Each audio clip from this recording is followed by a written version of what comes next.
So what's happening, Fragmaniacs? This is Max Forte again, bringing you another video. This time around, it's my first video of 2018, so happy New Year, everyone. May it be a happy, healthy, and prosperous 2018. This time around, I'm going to be highlighting my favorite releases in the world of perfumery in 2017, thus the name Rewind. So we're going to be talking about niche, designer, and indie fragrances. If it was a great release, I am talking about it. So without any further ado, stay right there. It's coming up right now.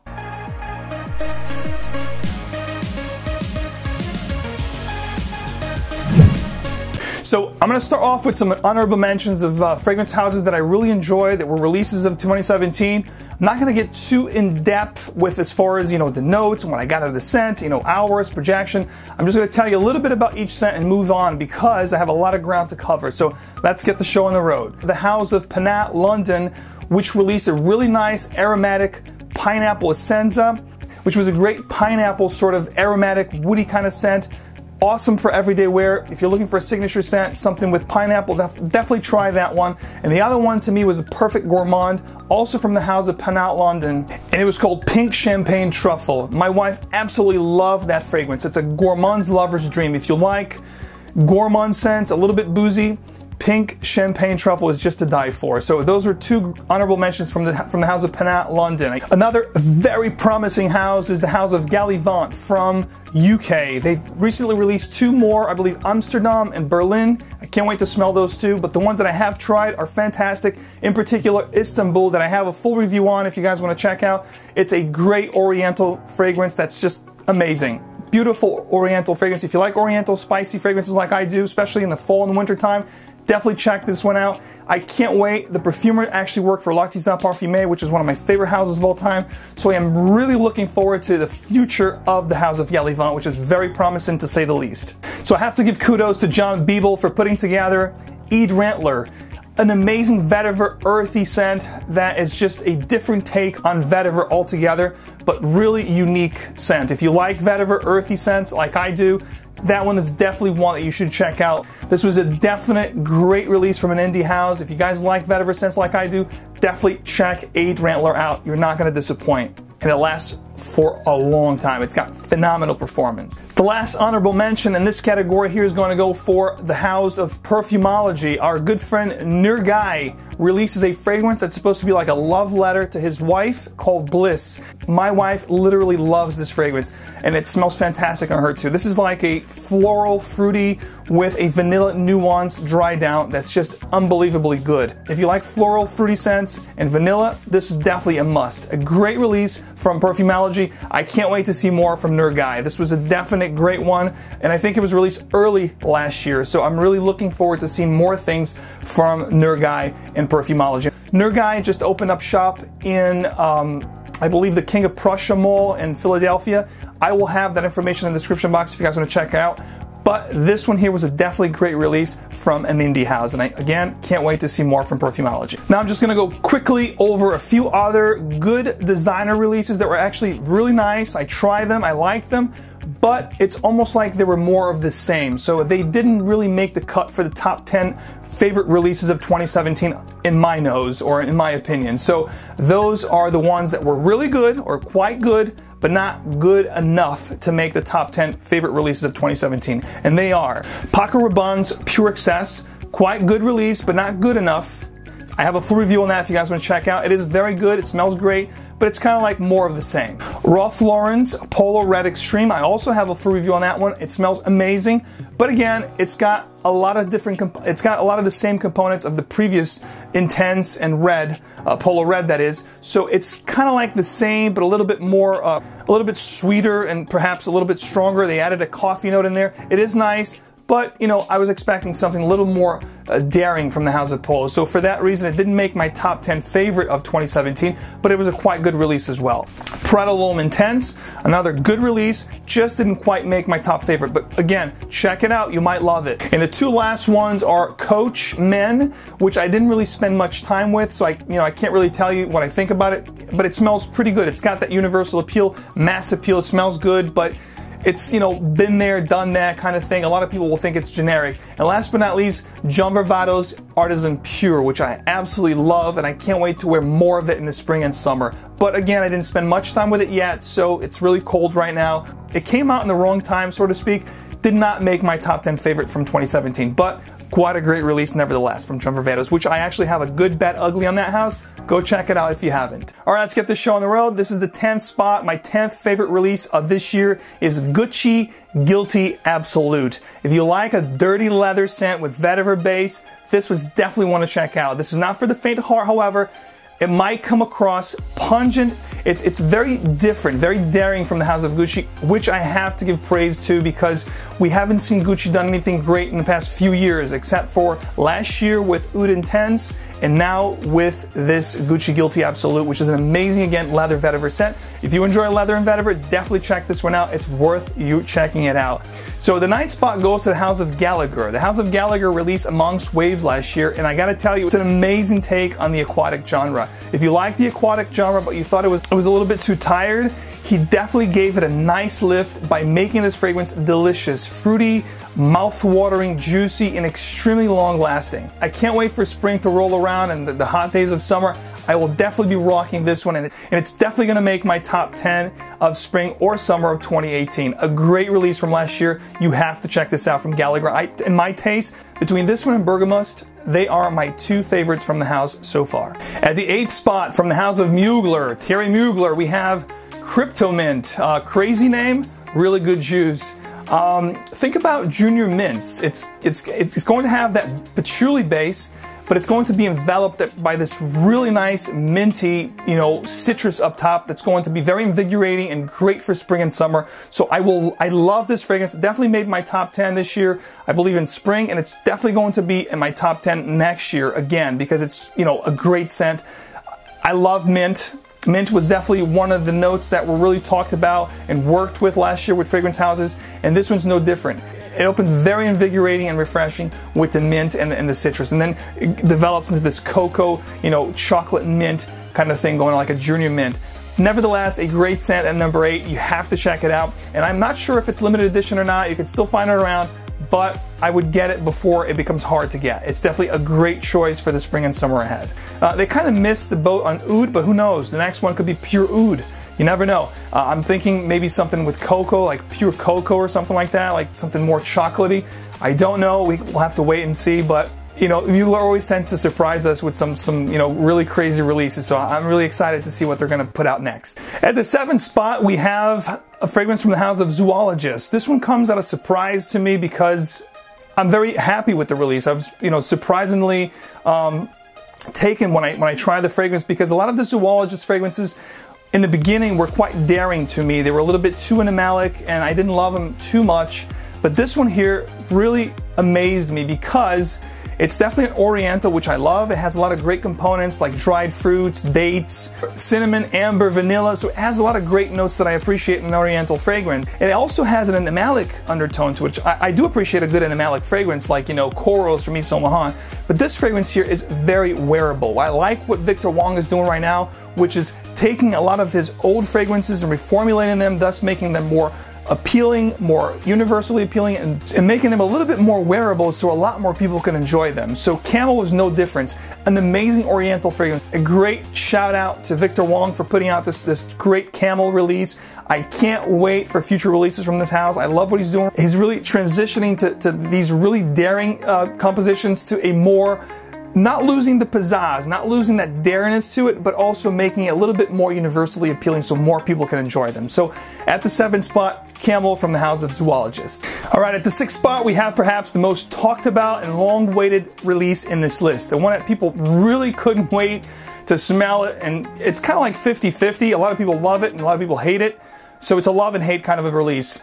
Definitely a polarizing release, to say the least. I really enjoyed Viking, to be honest with you. It is the way I described it, it was almost like it's a, you know, heat and cold kind of clash. If you took Dior Sauvage and you added rose, you added some sea notes in there, you know, sea salt, you gave it some depth, perhaps some cinnamon. It has that hot and cold thing going on. It is very pleasant. it is very daring for the House of Creed, because taking off Windsor, Old Windsor, Royal Mayfair, some of those more daring older releases like English Leather, Creed hasn't really put anything daring over the past few years. We all became accustomed to stuff that's really pleasant, easy to wear, like the Millesime Imperials, the Green Irish Tweeds, the Aventus, so forth and so on. This one here definitely is a little bit more daring, not for everybody, but I think people that really enjoy this fragrance will absolutely love it, and it does grow on you. It has that effect on people. It's very aromatic, a little bit spicy. I really enjoy it. I pretty much like to wear it in the spring and the fall, but definitely worth checking out. It was one of my favorite releases for sure at the 6 Spot Creed Viking. Talking about controversial things, of course we have to talk about Tom Ford. Now, the Business Mongol released a fragrance this year called Fucking Fabulous. Now, this particular fragrance is a Iris Tonka Bean Balm. I do enjoy it. I think it leans more on the feminine side of things.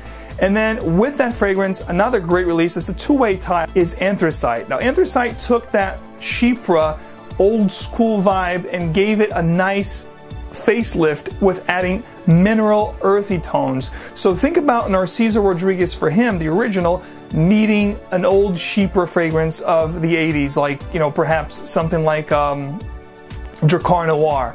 That's what you get with Anthracite. So being a lover of the oldies, I definitely love this fragrance. It's definitely something that brings back memories with a modern twist. So I did enjoy it a lot. So Effing Fabulous and Anthracite at the 5th spot. Now at the 4th spot is a fragrance that was just released, I believe, a month ago, just in the tail end of 2017. This is called Red Tobacco from the house of Mancera. Now Mancera has been doing a lot of great things. They have been releasing some really great home runs lately, and Red Tobacco is no different. If you like fragrances like Wajan from Perfumes Herod, Tobacco Vanille, Tobacco Rouge from Phaedon, if you like those type of tobacco scents, you will absolutely fall in love with this fragrance. I know I have. I'm enjoying this fragrance a lot, and by the way, I'm working on a full review of this fragrance along with Black Gold, which was also released in 2017. But the 4th spot goes to Red Tobacco, a great fragrance that I actually ringed in the new year with. So Red Tobacco at the 4th spot, you definitely have to check out if you're a tobacco lover like I am. At the 3rd spot, we have Elysium from the house of Roja Dove. This here is a fruity aromatic, amazing release from the house of Roja Dove. He did it again. This fragrance here adds sophistication, adds class, elegance, all embodied in this bottle. It just smells amazing. It's a crowd favorite. You put that fragrance on, you're definitely going to get notices. You're definitely going to get positive notices. It starts off very fruity, very sweet. A lot of people compare it to Aventus, to Dior Sauvage, to Bleu de Chanel, but I'm going to tell you right now, it is much more than those fragrances, because it does develop, it transitions into this amazing aromatic, fruity, that's deliciously balanced and definitely captivating and indulging. I have not spent too much time with this fragrance yet, but I will definitely be rocking this come this spring, and it's probably going to be featured on my top 10 of spring 2018. So if you have not checked out Elysium from the house of Roja Dove, do yourselves a favor and definitely check it out, because it was definitely one of the best releases of last year. At the 2nd spot, you want to talk about daring. This is a house that's known for being a daring house. We have fragrances like Interlude Man, Epic Man. By now, you know I'm talking about the house of Amouage, and they have released another beautiful fragrance last year called Beach Hut Man. Again, this was also in the tail end of last year, I believe around October, late September sort of thing. This is an aromatic fougere. If you like fougere fragrances but wanted something not old smelling, you wanted something not so classic smelling, they did it perfectly with this. It wears beautifully. It's very universally appealing. Although I will say it's not for everyone. A lot of people might find it pungent when you first spray it on, but wait for about 30 minutes. It gets very creamy, a little bit green, and extremely pleasant. It was definitely my 2nd favorite release of last year, and I can tell you right now, if you like Reflection Man, if you like other fragrances in the house that were universally appealing, I gotta tell you, they have another one now in Beach Hut Man. It's another fragrance. Don't let the name fool you. This is not gonna be an aquatic, summer, faint kind of smell. Beach Hut Man has a lot of depth to it, and it's definitely a head turner. Like I said, the first 30 minutes might be a little pungent, but wait and you'll see the magic begin. Beach Hut Man at number 2, my second favorite release of 2017. All right, let's get a drum roll. My favorite release of 2017 is actually a two-way tie from the house of Perfumes de Marly. Delina for women and Layton exclusive for men. Both outstanding releases from the house. If you haven't checked it out, go check it out. Delina I actually wore myself some spring days, but it definitely smells fantastic on a lady. It is a floral-free fragrance that lasts for a long time, and it's just very appealing and sophisticated with an ambery undertone, just to die for. And Layton exclusive took that amazing, universally appealing Layton, the original, and added some coffee and oriental nuances to the fragrance, making it an extrait de parfum, long-lasting, and an amazing stunner of a fragrance.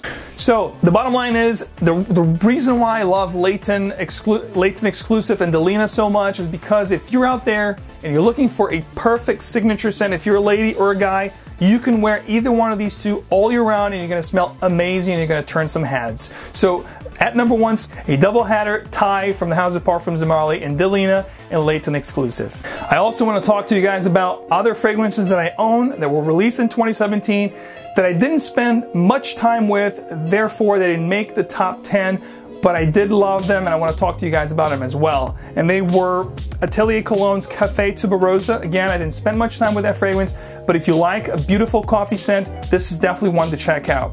Valentino Uomo Absolute, I only tried a sample of it. It smells really good. I'm looking to buy a bottle and perhaps do a review for you guys, but again, I don't have a bottle, so it didn't make my top 10.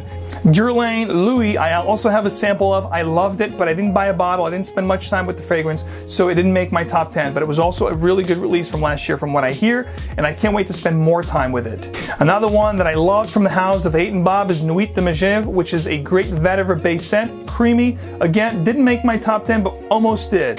Molecule 04, Eccentric 04 from Molecules was a great release also. A great fragrance to layer if you like layering fragrances like I do. Perhaps you want to check that one out. It's really, really nice and long lasting as well.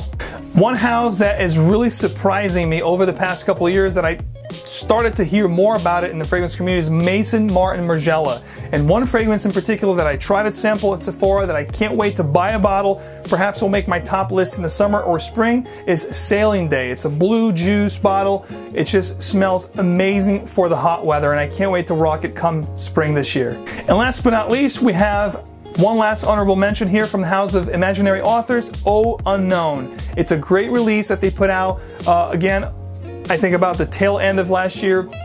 Didn't spend much time with it, but stay tuned. I will be doing a good, bad, ugly, underrated, and overrated from the House of Imaginary Authors very soon on this channel. So I hope you enjoyed the top favorite releases of 2017, the year in review or rewind 2017. Let me know in the comment section below what you guys thought or what you think are or were the best releases of 2017. Let me know what your top 5, 10, or 3 favorite releases of 2017s were. I'm very curious to read what you guys have to share. Stay tuned for a lot more. 2018 promises to be a great year for fragrances. Share your passion, spread the love, and of course, keep on spraying. Stay tuned, I have a full review on this one. It really smells amazing. I'll see you guys later.